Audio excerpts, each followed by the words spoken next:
one of the things is what is worth what and why.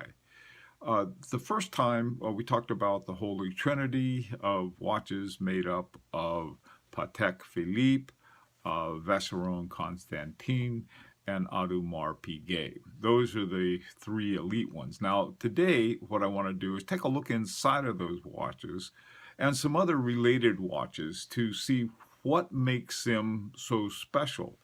And the inside of a watch, the general working part, is referred to as the ébauche.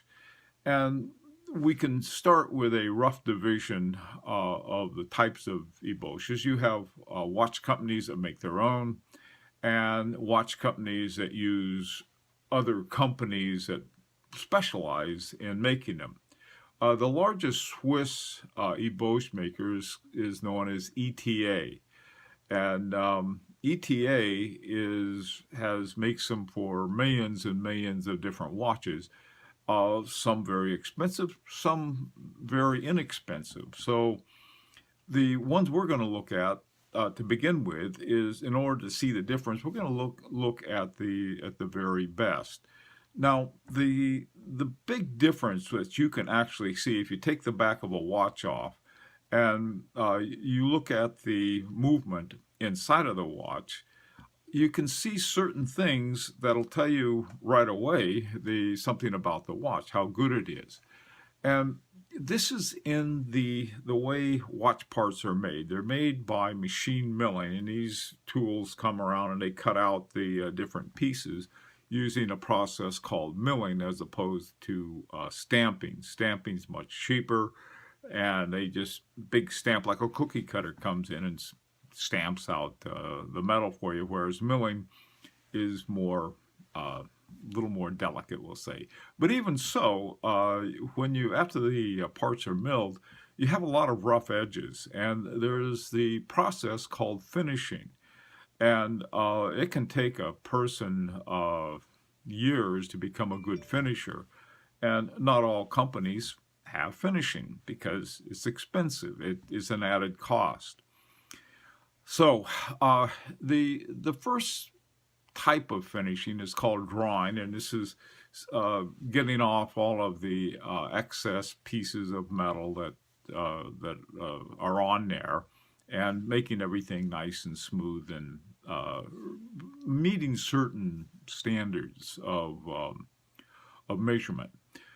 Second is beveling, and a bevel is simply rounding the edges off, and the importance of this is that this helps prevent corrosion, and so watches with good beveling are less likely to corrode and have all of the problems associated with corrosion.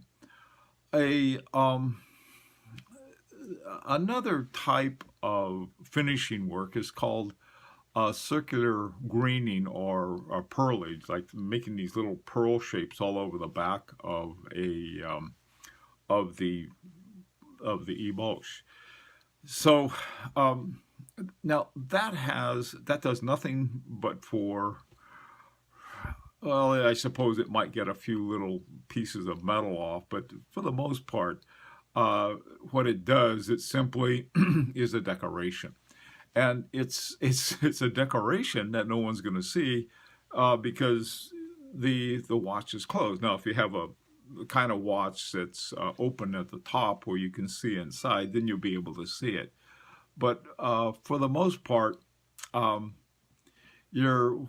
what you do with things like pearling, adding the pearl, you simply add decoration.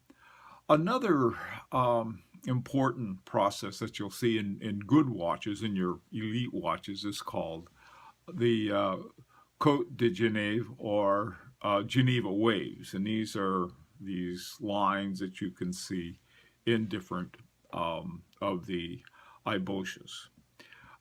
Another thing that they have is called black polish, and what the black polish does is you'll see it on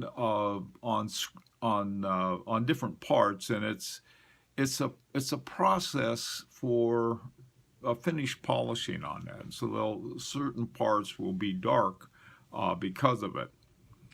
And you have the finishing of the holes and the screws.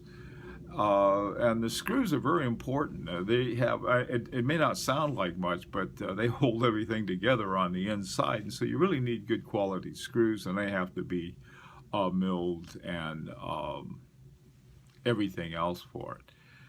The brûlage is a process that where you eliminate all of the residues, so the burrs or the non-visible. These are on non-visible surfaces too, and then you have your what's called true up or straighten, and these are getting all of your gears relative to each other straightened out so everything works just perfectly.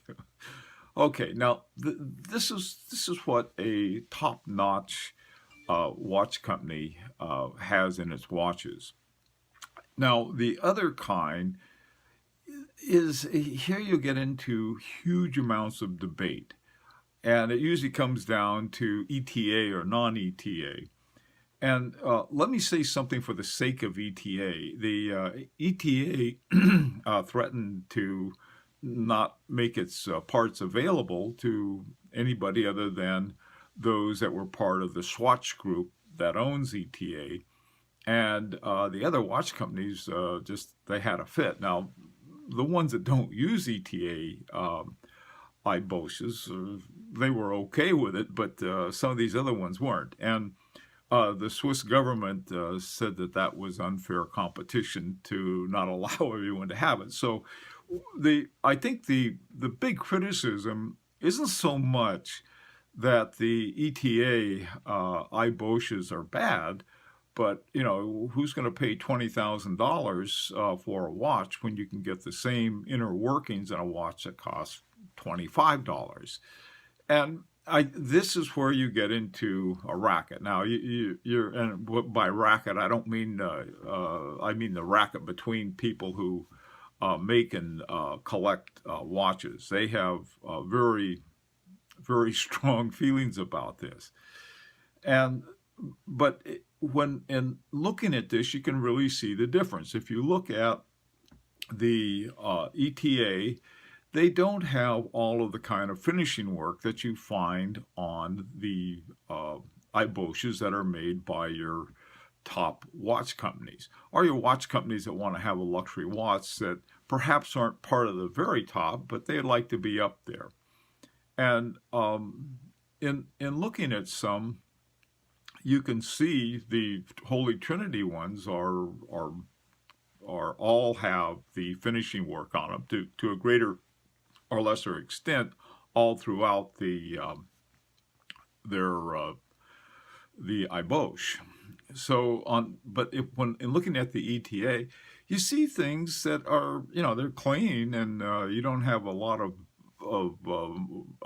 metal parts floating around or anything like that, or pieces sticking off of the workings, the movement on the watch, but they're not they're not finished in the same manner.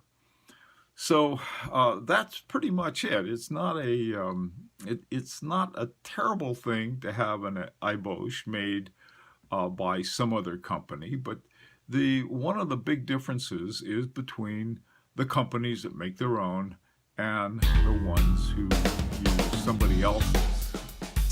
Okay, so that's the second step in watch collection.